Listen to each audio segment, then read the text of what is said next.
The Assembly will hear an address by His Excellency Felix Antoine Tshisekedi Tshilombo, President of the Democratic Republic of the Congo. I request protocol to escort His Excellency and invite him to address the Assembly.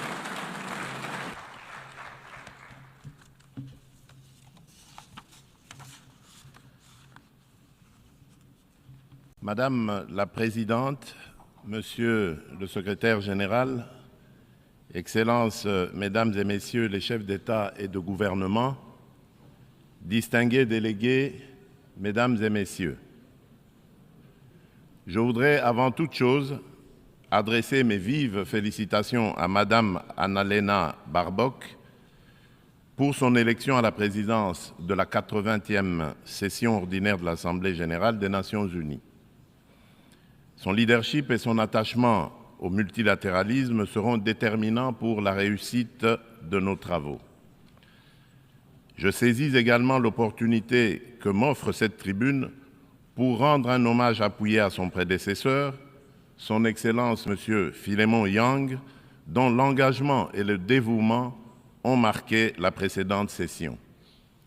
Enfin, je réaffirme la pleine confiance de mon pays dans l'action du secrétaire général des Nations unies, M. Antonio Guterres, pour ses efforts constants visant à renforcer notre organisation et à promouvoir des solutions aux défis qui menacent la paix, la sécurité et la prospérité dans le monde, en particulier dans la région des Grands Lacs d'Afrique, dont fait partie la République démocratique du Congo. Madame la Présidente, je salue la pertinence du thème retenu pour cette 80e session, « Mieux ensemble, plus de 80 ans au service de la paix, du développement et des droits humains ». Il met en lumière 8 décennies d'efforts conjoints d'une organisation vouée à la paix, au développement et au bien-être universel, fondée sur une promesse indéfectible de sécurité collective. Le 80e anniversaire de l'Organisation des Nations Unies, garante de cette sécurité depuis 1945, est l'occasion de réaffirmer les vertus d'un multilatéralisme efficace et de rendre hommage à l'idéal de paix, de dignité humaine et de solidarité entre les nations qui inspira ses fondateurs.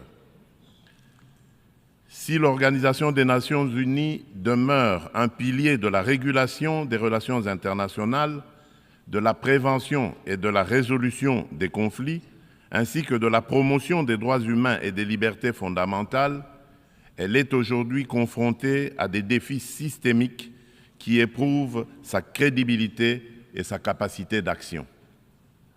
Les profondes mutations de notre époque, notamment la persistance des conflits armés, le dérèglement climatique, les crises humanitaires récurrentes et les menaces transnationales protéiformes nous rappellent que le multilatéralisme n'est plus une option, mais une exigence incontournable qui s'impose à tous.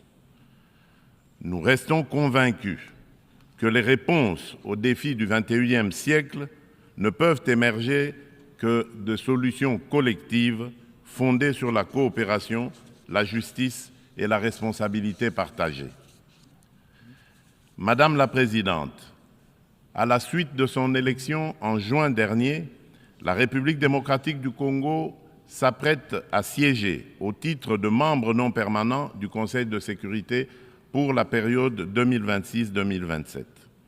Je réitère au nom de mon pays nos remerciements les plus sincères aux États membres pour la confiance et la solidarité exprimées.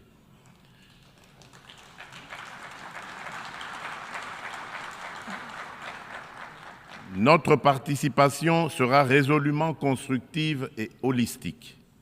Elle s'articulera autour de 2 priorités indissociables, paix et sécurité d'une part, et prévention et résolution des conflits d'autre part.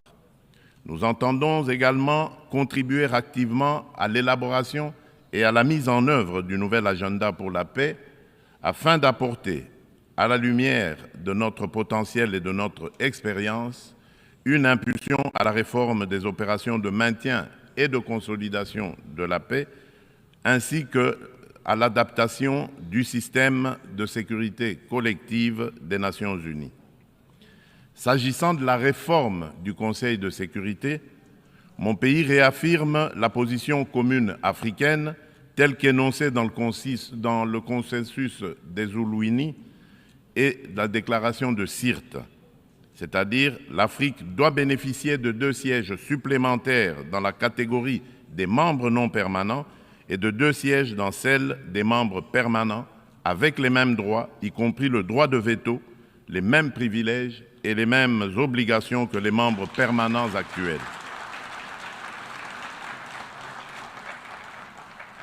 Forte de ces 54 États et de plus de 1,2 milliard d'habitants, l'Afrique ne saurait demeurer en marge des décisions qui engagent la paix et la sécurité internationale. Madame la Présidente, un autre axe prioritaire concerne l'exploitation illégale des ressources naturelles, l'une des causes majeures et persistantes des conflits. La République démocratique du Congo entend placer au cœur du débat la gouvernance exemplaire de ces minerais stratégiques afin d'en garantir l'exploitation dans le respect des principes de développement durable, de la souveraineté économique et du bien-être des populations. À l'échelle mondiale, rompre le lien toxique entre rente minière et financement de groupes armés non étatiques exige une approche intégrée fondée sur l'harmonisation des règles de diligence raisonnable et de traçabilité, de la mine au consommateur, la transparence intégrale des chaînes d'approvisionnement et des bénéficiaires effectifs, des mécanismes de contrôle et d'audit indépendants, une coopération opérationnelle renforcée entre autorités douanières, judiciaires et financières, des sanctions ciblées et effectives contre les trafiquants et leurs réseaux de facilitation et une lutte résolue contre la corruption adossée à des normes de bonne gouvernance, à la publicité des contrats et à la traçabilité des paiements. Bien entendu, les dimensions des droits humains et de justice transitionnelle, ainsi que les agendas femmes, paix et sécurité et jeunesse, paix et sécurité demeurent indissociables de cette action. Leur prise en compte effective est la condition d'une paix juste, durable et inclusive. Madame la Présidente, à la veille de la mise en place de la commission d'enquête indépendante décidée par le Conseil des droits de l'homme des Nations Unies sur les massacres perpétrés il y a quelques mois par nos agresseurs et leurs supplétifs dans l'Est de mon pays, je lance un appel solennel à la communauté internationale. Elle a le devoir moral et politique de soutenir cette démarche essentielle afin d'établir la vérité, rendre justice aux victimes et jeter les assises d'une paix durable ancrée dans la mémoire et la responsabilité partagée. Madame la Présidente, alors que la planète se réchauffe et que les marginalisations s'aiguisent, ainsi et que les conflits se multiplient, le diagnostic qui avait inspiré en juillet 2023 la vision du nouvel agenda pour la paix du secrétaire général demeure pleinement d'actualité. Le monde est désormais confronté à des crises multiformes et profondes. Les fondamentaux de la prévention se sont affaiblis et le droit international, jadis puissamment rappelé par la Charte des Nations Unies, qui enjoint les États à s'abstenir de recourir à la menace ou à la force, est trop souvent bafoué. Notre système de sécurité collective en est ébranlé. Il ne saurait survivre à un sursaut de solidarité d'intérêt et de respect des règles. Dans ce contexte, la rhétorique guerrière regagne du terrain et l'on assiste impuissant au retour des vieux démons, agressions armées, guerre de prédation des ressources et de conquête d'espaces vitaux qui n'épargnent aucun continent. Tandis que la guerre entre Israël et le Hamas ravage la bande de Gaza, avec le risque d'une extension régionale, et que se poursuit le conflit russo-ukrainien, d'autres foyers s'embrasent au Yémen, en Birmanie et en Syrie. Le conflit armé qui perdure dans mon pays en est une illustration tragique. Depuis 3 décennies, la paix et la sécurité sont brisées à l'est de la République démocratique du Congo. Cette guerre s'est muée en une entreprise prédatrice. Elle dépasse depuis longtemps les seules dimensions militaires ou géopolitiques. Elle vise à piller nos ressources, effacer notre mémoire collective et détruire nos communautés. Les conséquences sont désastreuses. Des millions de morts, des familles décimées, près de 7 millions de déplacés internes, femmes et enfants pris pour cible, des villages rayés de la carte, des générations sacrifiées. Dans plusieurs régions de l'Est, tous les marqueurs d'un projet d'extermination sont réunis. Les Nations Unies elles-mêmes, à travers le rapport Mapping, ont documenté l'ampleur des atrocités. Ce n'est pas seulement un conflit, c'est un génocide silencieux qui frappe le peuple congolais depuis plus de 30 ans.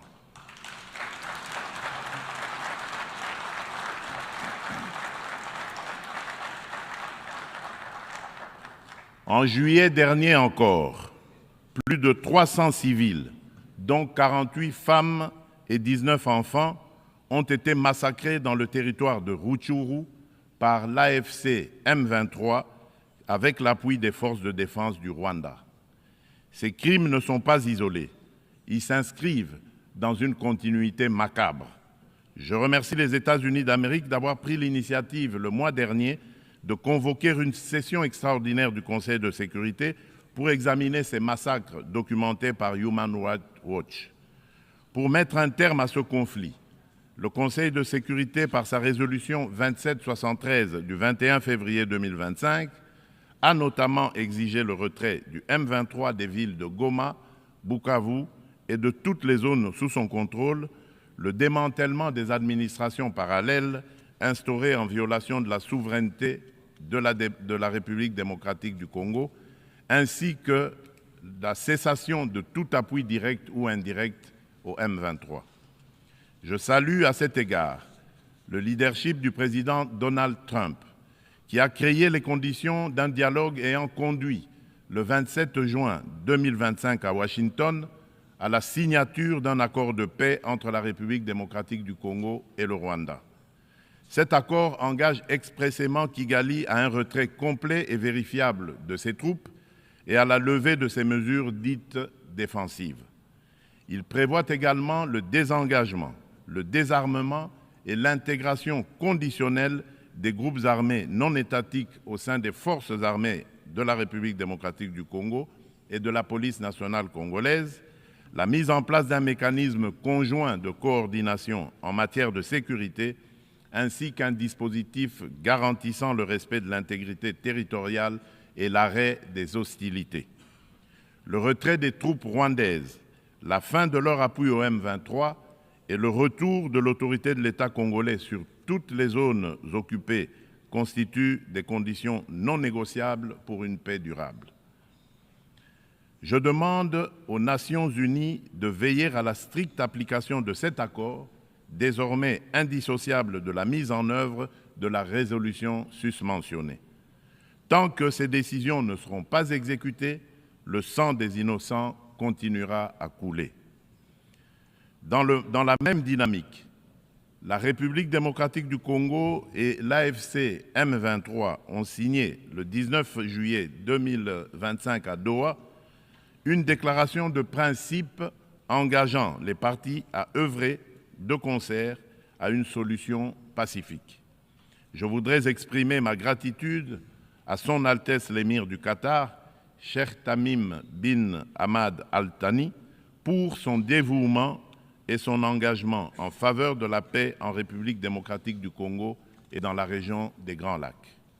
Je souhaite enfin exprimer ma haute appréciation pour la coordination assurée par son Excellence Faure Essomina Gnassingbé, président du Conseil des ministres du Togo, dans le cadre du processus de Lomé.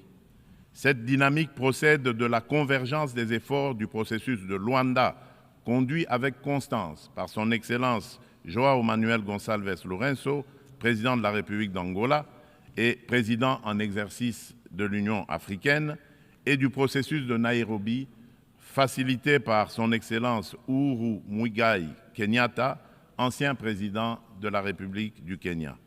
Ensemble, ces initiatives ont jeté les bases d'un mécanisme unifié de facilitation régionale. Un élan que nous comptons poursuivre pour préserver la cohésion continentale, renforcer la coordination entre les initiatives africaines et consolider un cadre d'action harmonisé afin de restaurer de manière durable la paix à l'est de la République démocratique du Congo. Notre objectif demeure inchangé: obtenir une paix juste, durable et vérifiable, non une accalmie factice et éphémère qui, depuis près de 30 ans, a trop souvent déçu l'espérance de notre peuple. Nous attendons de la communauté internationale qu'elle se tienne avec constance et courage du côté du droit. C'est à ce prix que la vérité l'emportera sur l'impunité et que la paix redeviendra possible. Madame la Présidente, il convient de préciser que le processus diplomatique engagé avec toutes les parties au conflit n'exclut nullement la quête de justice et de réparation. Si le monde hésite encore à nommer notre douleur, nous n'attendrons pas. Nous en sommes les premiers témoins. Nous en serons les premiers artisans de justice. Mais nous avons besoin de votre solidarité, de votre soutien et du respect plein et entier du droit international.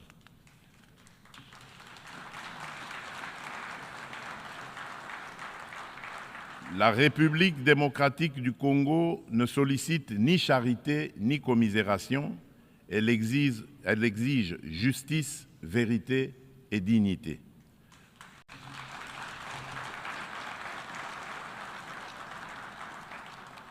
Notre pays a tendu la main. Nous avons signé des accords de paix, accepté le dialogue, pris des engagements pour la réconciliation. Mais une paix factice, bâtie sur l'impunité et l'oubli, n'est qu'un armistice précaire. L'histoire ne jugera pas nos discours, mais notre capacité à reconnaître les crimes de masse, y compris les génocides, et à mettre fin à l'impunité.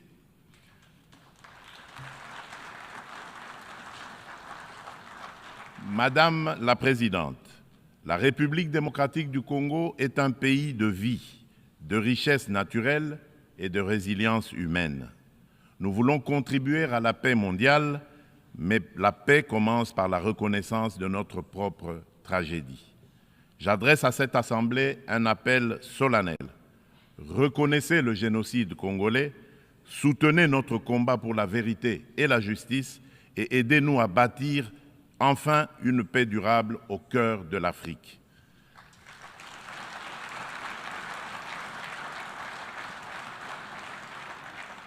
Nous demandons que les Nations unies instaurent un régime de sanctions ciblées contre les auteurs des crimes économiques, mais aussi des crimes de guerre, crimes contre l'humanité et crimes de génocide commis à l'est de mon pays, et qu'elles soutiennent toutes les actions visant à tarir les circuits illicites d'approvisionnement en minerais qui financent depuis des décennies la guerre et la tragédie humaine. Ces actions doivent être conduites avec l'appui de l'Union africaine, des Nations unies et de nos partenaires au développement, en impliquant les États limitrophes, les entreprises qui achètent et transforment ces minerais du sang, les institutions financières par lesquelles transitent les flux, ainsi que les organisations de la société civile. Je le dis solennellement devant cette Assemblée, la communauté internationale a le devoir moral et politique de reconnaître cette tragédie pour ce qu'elle est, un génocide, et d'agir en conséquence. Le silence et l'inaction face à ces crimes s'apparentent à une complicité. Nous demandons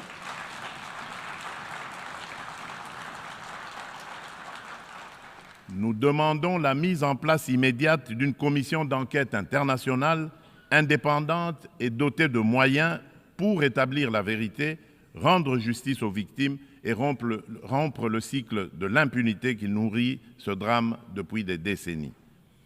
Madame la Présidente, le terrorisme demeure une menace grave pour la paix et la sécurité internationale. Aucune région du monde n'est épargnée. Après l'Asie, l'Europe occidentale et l'Amérique du Nord, ce fléau s'enracine en Afrique et déstabilise plusieurs sous-régions. Al-Qaïda au Maghreb islamique, bien que fragilisé par l'action internationale, conserve ses capacités dans des zones grises et diffuse son influence. Boko Haram au nord du Nigeria et Al-Shabaab en Somalie maintiennent une emprise territoriale significative. En Afrique centrale, après les ravages causés par la Lord's Resistance Army, LRA, de Joseph Kony, le nord-est de la République démocratique du Congo subit les exactions des forces démocratiques alliées, les ADF, un groupe terroriste ougandais ayant fait allégeance à l'État islamique. Ces groupes extrémistes ont laissé derrière eux un lourd tribut humain et continuent de menacer la stabilité régionale. Membre de la coalition mondiale contre Daesh, la République démocratique du Congo appelle les Nations unies à s'engager plus résolument dans la mise en œuvre des recommandations de la dite coalition et du processus d'Aqaba, à savoir le partage renforcé de renseignements, l'assèchement des financements, la lutte contre la propagande et contre les sanctuaires, ainsi que le soutien accru aux communautés victimes dans le plein respect du droit international humanitaire.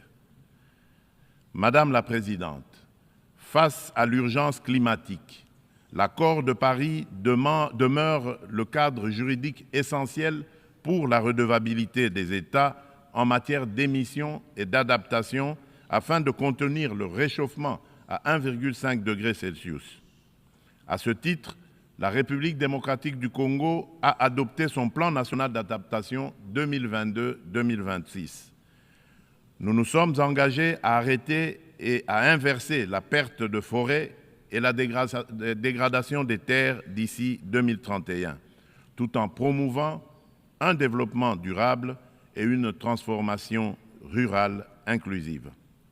Depuis décembre 2021, un ensemble de mesures soutient la restauration des paysages forestiers, notamment le programme Jardins scolaires pour 1 milliard d'arbres à l'horizon 2030, destiné à renforcer la séquestration du CO2 et la résilience des écosystèmes.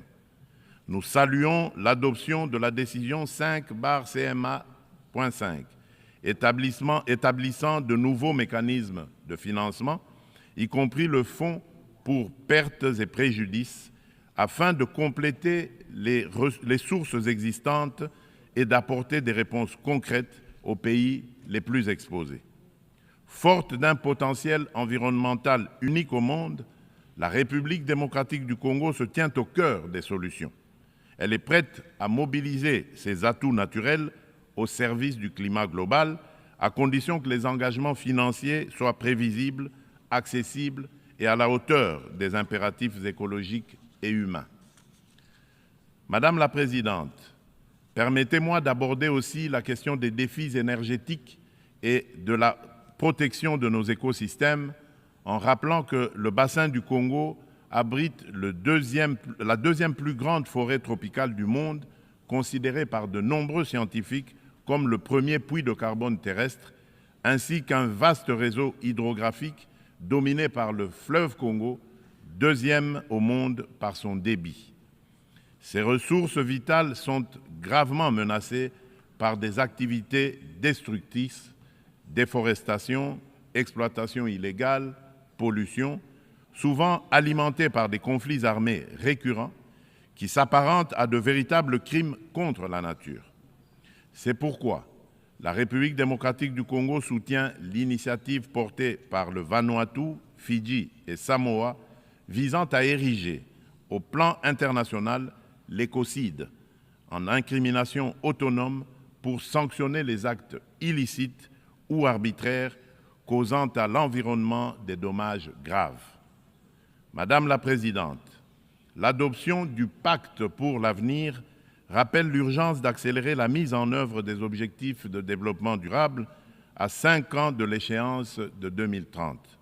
La République démocratique du Congo a inscrit cet impératif au cœur de son action à travers le Plan national stratégique de développement 2024-2028 qui place l'homme congolais au centre des priorités et intègre les 3 dimensions du développement durable, environnemental, social et économique. Ce plan s'articule autour d'orientations nettes, à savoir consolider la sécurité et la gouvernance démocratique, moderniser les infrastructures et le climat des affaires, protéger l'environnement et garantir l'accès aux services sociaux de base, eau, assainissement, éducation, santé, électricité, etc. Le bilan demeure contrasté, car seuls les ODD 12 et 13 paraissent encore atteignables d'ici 2030, mais des progrès tangibles sont enregistrés. La gratuité de l'enseignement a permis à plus de 5 millions d'enfants de retourner à l'école. La couverture de santé universelle élargit l'accès à des soins de qualité. Les politiques d'autonomisation des femmes réduisent les disparités socio-économiques. Ces acquis restent toutefois fragilisés par l'insécurité persistante dans l'est du pays et par la vulnérabilité de notre économie face aux chocs exogènes. Notre économie doit donc se transformer pour devenir un levier de durabilité et de prospérité. Pays solution face aux défis climatiques, mon pays entend valoriser ses forêts, ses tourbières et sa biodiversité au sein d'une économie climatique orientée vers une croissance verte, résiliente et sobre en carbone. À cet égard, le projet Grand Inga, l'un des plus vastes complexes hydroélectriques au monde, incarne notre ambition et renforce le positionnement de la République démocratique du Congo comme pays solution. Fournir une énergie propre et compétitive pour électrifier nos territoires, décarboner notre industrie, soutenir l'intégration énergétique régionale et ouvrir la voie à de nouveaux usages, dont l'hydrogène vert. Cette trajectoire s'appuie sur le développement de marchés carbone intégrés, l'attraction d'investissements responsables et la création d'emplois décents et de moyens de subsistance durables pour nos communautés. Il reste cependant un obstacle majeur, la contrainte financière. Le fardeau croissant de la dette publique africaine, conjugué aux flux financiers illicites, réduit nos marges de manœuvre. Les besoins additionnels pour atteindre les ODD en Afrique sont estimés à 1 600 milliards de dollars. Dans le même temps, les sorties illicites de capitaux minent nos devises et notre stabilité macroéconomique. D'où la nécessité d'une réforme urgente de l'architecture financière internationale afin de garantir aux pays en développement un accès juste et prévisible à des financements concessionnels alignés sur leur trajectoire nationale, y compris via une meilleure recanalisation des DTS, la capitalisation des banques multilatérales de développement, des facilités de liquidité contracycliques et une lutte renforcée contre les flux illicites. Madame la Présidente, depuis mon accession à la magistrature suprême de mon pays, la République démocratique du Congo, j'ai impulsé à la conduite de la chose publique une dynamique nouvelle intégrant systématiquement la dimension genre à tous les niveaux afin d'assurer une présence accrue des femmes dans les instances de décision. À titre illustratif, la part des femmes au sein du gouvernement est passée de 17% en 2019 à 32% en 2025.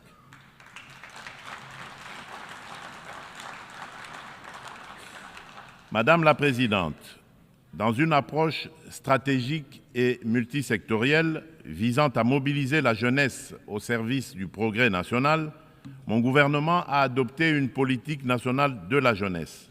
Celle-ci consacre l'engagement de l'État à faire de la participation pleine et entière des jeunes à la vie de la nation une priorité transversale assortie d'objectifs clairs et mesurables.